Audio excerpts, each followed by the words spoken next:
6வது 8 சமுதாய நலக்கூடங்கள் கட்டப்படும். 7வது சத்தியமங்கலம் நகராட்சியில 20 கோடி ரூபாய் மதிப்பீட்டில் குடிநீர் பணிகள் மேற்கொள்ளப்படும். 8வது அறிவிப்பா மஞ்சள் மற்றும் மஞ்சள் மதிப்பு கூட்டப்பட்ட பொருட்கள் இருப்பு வைத்து வியாபாரம் செய்ய ஏதுவாக குளிர் பதன கிடங்குகள் அமைக்க நடவடிக்கை எடுக்கப்படும். 9வது அறிவிப்பா பெருந்துறையில நொய்யல் ஆற்றோட வடக்கு கரையில் இருக்க கொடுமணல் அகழ்வாய்வுல கண்டெடுக்கப்பட்ட பொருட்கள் அடுத்த தலைமுறையினரும் அறிந்து கொள்ள காட்சிப்படுத்திட ஈரோடு மாவட்டத்தில் தமிழ்நாடு அரசின் சார்பில் தொல்லியல் துறையின் மூலமாக 10 கோடி ரூபாய் மதிப்பீட்டில் அருங்காட்சியகம் அமைக்கப்படும். அடுத்து திருப்பூருக்கு வரோம். அடுத்து திருப்பூர் இந்த மாவட்டத்துக்கான 5 அறிவிப்புகள். முதலாவதாக பெருமாநல்லூர் சாலையில் நல்லாற்றில் பொம்மநாயக்கம்பாளையம் மற்றும் கோயம்பாளையம் சாலை வர மற்றும் பிச்சம்பாளையம் மீன் சாலை முதல் ராஜா நகர் வர 11 கோடி 50 லட்சம் ரூபாய் மதிப்பீட்டில் பாலங்கள் கட்டப்படும். இரண்டாவதா திருப்பூர் மாநகராட்சிக்கு 75 கோடி ரூபாய் மதிப்பீட்டில் புதிய அலுவலக கட்டடம் அமைக்கப்படும். மூணாவதா கிராம பகுதிகளில் 8 புதிய அங்கன்வாடி மைய கட்டிடங்கள் 1 கோடியே 38 லட்சம் ரூபாய் மதிப்பீட்டில் கட்டப்படும். நாலாவதா 13 சமுதாய நல கூடங்கள் 11 கோடியே 17 லட்சம் ரூபாய் மதிப்பீட்டில் கட்டப்படும். அஞ்சாவது பல்லடம் அரசு மருத்துவமனை வளாகத்தில் புதிதாக விபத்து மற்றும் எலும்பு முறிவு சிறப்பு மருத்துவமனை 4 கோடி ரூபாய் மதிப்பீட்டில் அமைக்கப்படும். இதெல்லாம் சொல்லிட்டு நீலகிரி வரேன்னா ராஜா கோச்சிப்பாரு. நீலகிரி மாவட்டத்துக்கு வராங்க, அங்கேயும் 4 அறிவிப்புகளை சொல்ல போறாங்க. முதலாவதாக உதகமண்டலம் அரசு தாவரவியல் பூங்கா உலகத்தரத்துக்கு இணையா மேம்படுத்தப்படும். இதற்காக பெரணி இல்லம் புதுப்பித்தல், புதிய சுகாதார வளாகம் அமைத்தல், ஆர்கிட் மற்றும் போன்சாய் வளர்ப்பு கூடம், வடிகால் வால்காய் உள்ளிட்ட உட்கட்டமைப்பு வசதிகள் 3 கோடி ரூபாய் மதிப்பீட்டில் மேம்படுத்தப்படும். இரண்டாவதா 5 அரசு துணை சுகாதார நிலையங்களுக்கு தலா 50 லட்சம் ரூபாய் செலவில் மொத்தம் 2 கோடி 50 லட்சம் ரூபாயில புதிய கட்டடங்கள் அமைக்கப்படும். மூணாவதா தனியார் கட்டடங்கள் இயங்குகிற 10 நியாய விலை கடைகளுக்கு 1 கோடியே 50 லட்சம் ரூபாய் மதிப்பீட்டில் புதிய கட்டடங்கள் கட்டப்படும். நாலாவதா நீலகிரி மாவட்டத்தில் 2 சமுதாய நல கூடங்கள் 1 கோடியே 32 லட்சம் ரூபாய் மதிப்பீட்டில் கட்டப்படும். இப்படி நான் அறிவிக்கிறேன்னா, நான் ஒரு கோப்புல கையெழுத்து போடுறப்போ லட்சக்கணக்கான மக்கள், கோடிக்கணக்கான மக்கள் மகிழ்ச்சி அடைகிறாங்கன்னு பொருள். அனைத்து மக்களுக்கு நன்மை அளிக்கக்கூடிய ஆட்சியா கழக ஆட்சி செயல்பட்டு வருது. 10 ஆண்டு காலம் அதிமுக ஆட்சி தமிழ்நாட்டில் நடந்துச்சு. அவங்களால இப்படி பட்டியல் போட்டு சொல்ல முடியுமா? மேற்கு மண்டலத்தை தங்களோட கோட்டைன்னு சொல்லிக்கிட்டாங்களே. வாக்களித்த மக்களுக்கு அதிமுக ஆட்சி ஏதாவது நன்மை செஞ்சுதான்? இத்தனைக்கு மேற்கு மண்டலத்தை சார்ந்த அமைச்சர்கள் அதிமுக ஆட்சியில அதிகாரத்தில் இருந்தாங்க.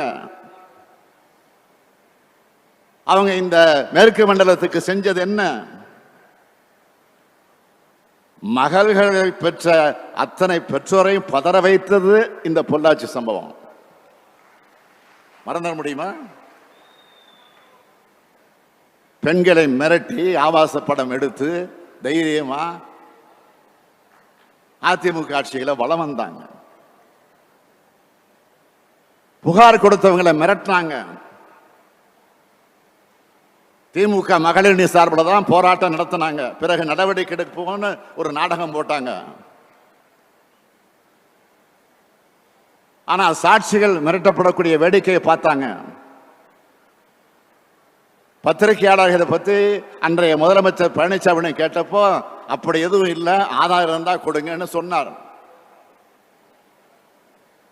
நான் இப்போ தேர்தல் பிரச்சாரத்துக்கு வந்தப்போ நான் சொன்னேன், இதை நான் சும்மா விட மாட்டேன், நிச்சயமா இதற்குரிய நடவடிக்கையை இந்த ஸ்டாலின் உறுதியாக எடுப்பான் என்று அப்பொழுதே நான் உறுதி தந்திருக்கிறேன். இன்னைக்கு மறந்துடல. பாதிக்கப்பட்ட பெண்ணோட அடையாளம் தெரியக்கூடாதுன்னு உச்சநீதிமன்றம் உத்தரவு போட்டிருக்கக்கூடிய இந்த நிலையில் அந்த பெண்ணோட பெயரையும் முகவரையும் வெளிப்படையாக அறிவிச்ச அக்கறையற்ற ஆட்சி தான் பழனிசாமியின் ஆட்சி. அந்த வழக்கு சிபிஐ விசாரிச்சு இப்போ நீதிமன்றத்தில் இருக்கு. அது மட்டுமா, முதலமைச்சராக இருந்த அம்மையார் ஜெயலலிதாவோட கொடநாடு பங்களாவில் கொலை தற்கொலை சம்பவம் நடந்துச்சு இல்லையா? அமைதி வழியில ஜல்லிக்கட்டுக்கு ஆதரவாக போராடினவங்க மேல தாக்குதல் நடத்தினது யாருடைய ஆட்சியில்? பெண் போலீஸ் எஸ்பிக்கே பாதுகாப்பு இல்லாத வகையில ஆட்சி நடத்தினது யாரு? தூத்துக்குடியில 11 பேர் துப்பாக்கியால சுட்டு கொன்னது யாருடைய ஆட்சியில்?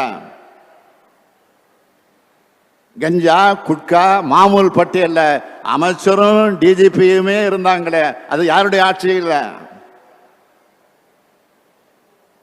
அந்த வழக்கில் குற்றப்பத்திரிகை கூட தாக்கல் செய்ய விடாம தடுத்த கூட்டணி தான் இன்றைக்கு உத்தமர் வேஷம் போடுறாங்க. இந்த கூட்டணி மறுபடியும் மக்களை ஏமாத்த பிரிஞ்ச மாதிரி நடிச்சுக்கிட்டு இருக்காங்க. டிராமா நடந்துகிட்டு இருக்கு. தமிழ்நாட்டு நலனுக்கும் தமிழர்களுடைய நலனுக்கும் எதிரான அதிமுக பாஜக கள்ள கூட்டணி ஒரு பக்கம்னா,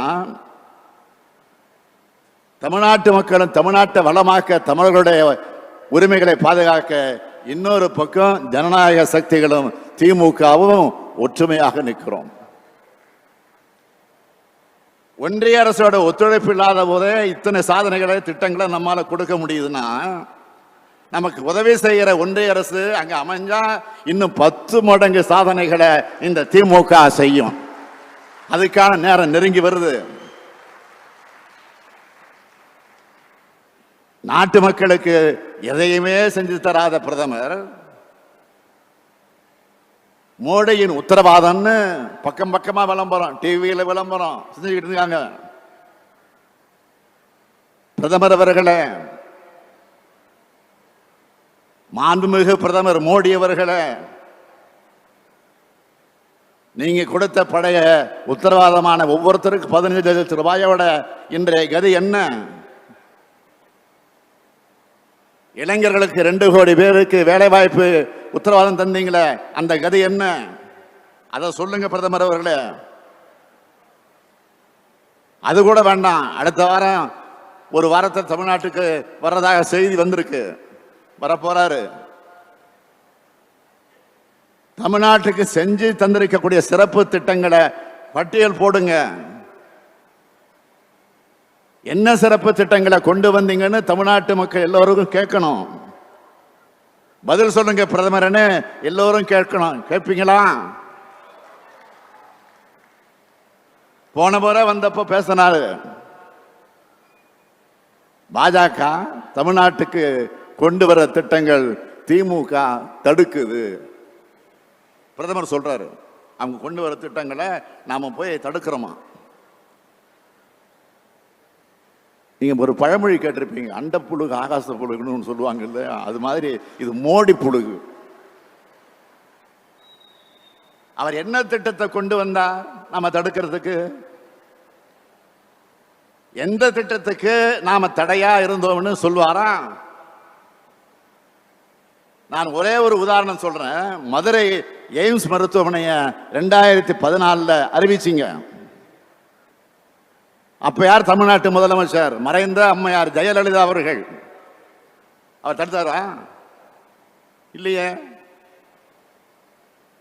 அடுத்து உங்களுடைய நண்பர்கள் ஓபிஎஸ் இபிஎஸ் அவங்க தடுத்தாங்களா? இல்லையே. 2021 நாங்க ஆட்சிக்கு வந்தோம், நாங்க தடுத்தோமா? இல்ல. தமிழ்நாட்டு மக்கள் தான் தடுத்தாங்களா? இல்லையே. உங்களை யாரும் தடுக்கல. ஆட்சியில் இருந்த 10 வருஷமா தமிழ்நாட்டை திரும்பி பார்க்காம தேர்தலுக்கு 10 நாள் வந்து போய் சொன்னா தமிழ்நாட்டு மக்களான நாங்கள் என்ன ஏமாளிகளா? நாங்களெல்லாம் இழிச்சவாயங்களா? பொய்யும் வாட்ஸ்அப் கதைகளும் தான் பாஜகவோட உயிர் மூச்சு. இனி இந்த பொய்களும் கட்டுக்கதைகளும் மக்களிடம் எடுபடாது. மாநிலத்தை கெடுத்த அதிமுக, மாநிலத்தை கண்டுகொள்ளாத பாஜக, இந்த கள்ள கூட்டணியை மக்கள் அடையாளம் கண்டு கொண்டிருக்கிறார்கள். மக்கள் நலனே முக்கியம்னு செயல்பட்டு கொண்டிருக்கக்கூடிய நமது திராவிட மாடல் தமிழ்நாட்டு மக்களாகிய நீங்கள் துணை இருப்பது போல உண்மையான வளர்ச்சியை நமது நாடு காண ஒட்டுமொத்த இந்திய மக்களும் தயாராகிவிட்டார்கள். பாசிசத்தை வீழ்த்த, இந்தியாவை காக்க உங்கள் ஸ்டாலின் அழைக்கிறேன். தமிழ்நாட்டை உயர்த்துவோம், இந்தியாவை காப்போம். நன்றி, வணக்கம். பாதகம் செய்பவரை கண்டால் நாம் பயங்கொள்ளலாகாது பாப்பா. மோதி மிதித்து விடு பாப்பா, அவர் முகத்தில் உமிழ்ந்து விடு பாப்பா. அண்மை செய்திகளை உடனுக்குடன் தெரிந்து கொள்ள இணைந்திருங்கள் இயம்நாடு தொலைக்காட்சியுடன்.